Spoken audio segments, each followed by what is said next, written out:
നമുക്ക് പുറപ്പാട് പുസ്തകത്തെക്കുറിച്ച് സംസാരിക്കാം. മിസ്രൈമിലെ അടിമത്തത്തിൽ നിന്നും മോശ ഇസ്രായേലിനെ നയിച്ച ഇതിഹാസ കഥ മുഖാന്തരം ഒരുപക്ഷെ നിങ്ങൾക്ക് ഈ പുസ്തകം സുപരിചിതമായിരിക്കാം. അതെ, എന്നാൽ അത് പുസ്തകത്തിന്റെ ആദ്യ പകുതി മാത്രമാണ്. രണ്ടാമത്തെ പകുതിയിൽ മോശ 10 കൽപ്പനകളെ ഇസ്രായേലിന് ഒരു വിശുദ്ധ കൂടാരം നിർമ്മിക്കുന്നതിന്റെ രൂപരേഖയോടൊപ്പം നൽകുന്നു. ഇവിടെ മധ്യഭാഗത്താണ് ഈ 2 പകുതികളെയും ഒരുമിച്ച് ചേർക്കുന്ന കഥ. ഇതെല്ലാം നടക്കുന്നത് പ്രശസ്തമായ ഒരു പർവ്വതത്തിന്റെ താഴ്വരയിലാണ്. ശരി, നമുക്ക് ആരംഭത്തിൽ നിന്നും തുടങ്ങാം. നമ്മൾ ആദ്യം ഓർക്കേണ്ട കാര്യം എന്തെന്നാൽ ഈ കഥ തുടരുന്നത് ഉൽപ്പത്തിയിലെ കഥയിൽ നിന്നുമാണ്. അതെ, ഉൽപ്പത്തിയിൽ ദൈവം അബ്രഹാമിനോട് ഒരു വാഗ്ദത്തം ചെയ്തിരുന്നു. അതായത് അവന്റെ കുടുംബത്തിലൂടെ ഭൂമിയിലെ സകല രാഷ്ട്രങ്ങളും അനുഗ്രഹിക്കപ്പെടും. ഉൽപ്പത്തി അവസാനിക്കുന്നത് അബ്രഹാമിന്റെ കുടുംബം മിസ്രൈമിൽ ആയിരിക്കുമ്പോഴാണ്. പുറപ്പാട് പുസ്തകം ആരംഭിക്കുമ്പോൾ 400 വർഷം കഴിഞ്ഞിരുന്നു. അവന്റെ കുടുംബം ഇപ്പോൾ വളർന്ന് ഇസ്രായേൽ വിഭാഗമായി തീർന്നു.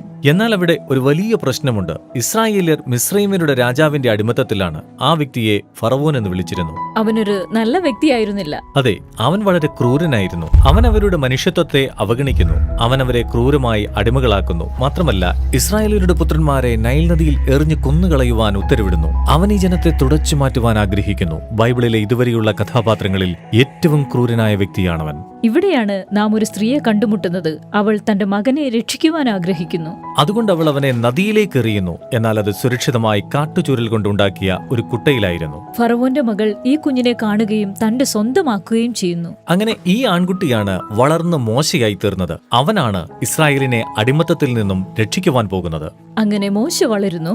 അവന്റെ ജീവിതത്തിൽ വളരെ കാലങ്ങൾക്കു ശേഷം ഒരു ദിവസം അവന് ദൈവവുമായി വിചിത്രമായ ഒരു കൂടിക്കാഴ്ചയുണ്ടായി. അവിടെ അവൻ കത്തുന്ന ഒരു മുൾപ്പടർപ്പിന് സമീപം വരുന്നു. എന്നാൽ അത് കത്തിപ്പോകുന്നുമില്ലായിരുന്നു. ദൈവം മുൾപ്പടർപ്പിൽ നിന്ന് സംസാരിക്കുകയും അവൻ മോശയെ ഇസ്രായേലിനെ മോചിപ്പിക്കുന്ന വ്യക്തിയായി ചുമതലപ്പെടുത്തുകയും ചെയ്യുന്നു. അങ്ങനെ മോശ ഫറവോന്റെ അടുക്കൽ ചെല്ലുകയും ദൈവം തന്റെ ജനത്തെ സ്വതന്ത്രരാക്കുവാൻ ആഗ്രഹിക്കുന്നുവെന്ന വാർത്ത അറിയിക്കുകയും ചെയ്യുന്നു. എന്നാൽ ഫറവോൻ അവനെ പരിഹസിക്കുന്നു. അവൻ ചോദിക്കുന്നു, ആരാണ് ഈ ദൈവം? യാഹ്വേ. വാസ്തവത്തിൽ അവൻ ഈ അപേക്ഷ കാരണം വളരെ അവഹേളിക്കപ്പെട്ടു. അതിനാൽ അവൻ ഇസ്രായേലിനെ കഠിനമായി ജോലി ചെയ്യിക്കുവാൻ തീരുമാനിച്ചു. അങ്ങനെ നിരാശനായ മോശ തിരികെ ദൈവത്തിന്റെ അടുക്കൽ ചെന്ന് ഇപ്രകാരം പറയുന്നു, കേൾക്കുക, ഈ പദ്ധതി വിജയിക്കുവാൻ പോകുന്നില്ല. എന്നാൽ ദൈവം തന്റെ വാഗ്ദത്തം ആവർത്തിക്കുന്നു. അതായത് അവൻ അവരെ മോചിപ്പിക്കുവാൻ പോകുകയാണ്. അങ്ങനെ ഇവിടെ ഈ ഭാഗത്താണ് ബൈബിളിൽ ആദ്യമായി നമ്മൾ വീണ്ടെടുപ്പ് എന്ന വാക്ക് കേൾക്കുന്നത്.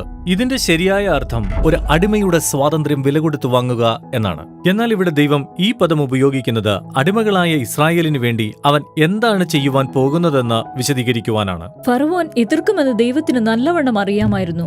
അതുകൊണ്ട് അവൻ 10 വ്യത്യസ്ത ബാധകളെ ഒന്നിനു പിറകെ ഒന്നായി അയക്കുന്നു. വെള്ളത്തെ രക്തമാക്കി മാറ്റുകയും വിവിധ തരത്തിലുള്ള പ്രാണികളെയും രോഗങ്ങളെയും മറ്റും അയച്ച് ഈ ബാധകൾ സഹിക്കുവാൻ പറ്റുന്നതല്ലായിരുന്നു. അവ വളരെ കഠിനമാണ്. എന്നാൽ ഈ കഥ ബൈബിൾ കഥയിലെ ഏറ്റവും ക്രൂരമായ പീഡകർക്കെതിരായ ദൈവിക നീതിയുടെ പ്രവൃത്തിയായാണ് അവതരിപ്പിച്ചിരിക്കുന്നതെന്ന് നാം മനസ്സിലാക്കേണ്ടതായിട്ടുണ്ട്. അവയെല്ലാം ലക്ഷ്യമിട്ടിരുന്നത് ഈ അടിമകളായ ജനത്തെ മോചിപ്പിക്കുവാനും മിസ്രൈമിലെ ദേവന്മാരെ പരാജയപ്പെടുത്തുവാനുമായിരുന്നു. അവയെല്ലാം ഒരു അവസാനത്തിലെത്തുന്നത് 10ാമത്തെ ബാധയിലാണ്. അവിടെ ദൈവം മിസ്രൈമിലെ ഓരോ ഭവനത്തിലെയും ആദ്യജാതനെ കൊല്ലുവാൻ പോകുകയാണ്. അത് വളരെ കഠിനമാണ്. അതെ, എന്നാൽ ഇത് ഫറവോൻ ഇസ്രായേലിയരുടെ പുത്രന്മാരെ കൊന്നതിനോടുള്ള പ്രതികരണവുമായിരുന്നു. അടുത്ത പേജിലോട്ട് പോകുമ്പോൾ നിങ്ങൾക്ക് 2 വലിയ അധ്യായങ്ങളാണ് ലഭിക്കുന്നത്. അതിൽ ഒരു തഴവിരുന്നിന് ആവശ്യമാകുന്ന വിശദമായ നിർദ്ദേശങ്ങളാണുള്ളത്. ഒരു ആട്ടിൻകുട്ടിയുടെ പാചകക്കുറിപ്പോടുകൂടിയോ? അതെ, എന്നാൽ ഈ ആട് വളരെ പ്രധാനപ്പെട്ടതാണ്. ദൈവം ഇസ്രായേലിനോട് അതിനെ ഭക്ഷിക്കുവാനായി തയ്യാറാക്കുവാൻ പറയുന്നു. അവർ അതിന്റെ രക്തമെടുത്ത് അവരുടെ വീട്ടിലെ കതകിന്റെ കട്ടിളകളിന്മേൽ പൂശണം.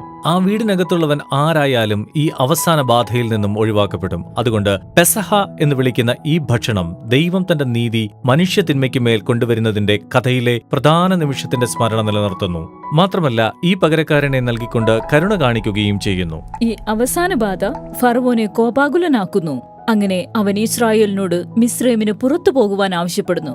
അത് നല്ലതാണ്. എന്നാൽ പെട്ടെന്ന് അവർ പുറപ്പെടുമ്പോൾ ഫറവോൻ അവന്റെ മനസ്സ് മാറ്റുന്നു. അവന്റെ ഹൃദയം മാറുന്നു. എന്നാൽ അതിലുപരി നമ്മോട് പറഞ്ഞിട്ടുണ്ട് ദൈവം ഫറവോന്റെ ഹൃദയം കഠിനപ്പെടുത്തുന്നുവെന്ന്. ദൈവം എന്തിനങ്ങനെ ചെയ്യണം? നമ്മൾ ഓർക്കേണ്ട കാര്യം എന്തെന്നാൽ ഈ കഥയിൽ ആവർത്തിച്ച് ഫറവോൻ തന്റെ ഹൃദയത്തെ കഠിനപ്പെടുത്തുവാൻ തീരുമാനിച്ചിരുന്നു. അങ്ങനെ ഈ ഘട്ടത്തിൽ ഫറവോൻ കേവലം ദുഷ്ടൻ മാത്രമല്ല, അവൻ മഹാക്രൂരനായി തീർന്നിരിക്കുന്നു. അവന്റെ സ്വന്തം ഉപദേഷ്ടാക്കൾ പോലും അവന് ഭ്രാന്താണെന്ന് ചിന്തിക്കുന്നു. അങ്ങനെയെങ്കിൽ എങ്ങനെയാണ് ദൈവം ഇത്രയും വലിയ തിന്മയെ കൈകാര്യം ചെയ്യാൻ പോകുന്നത്?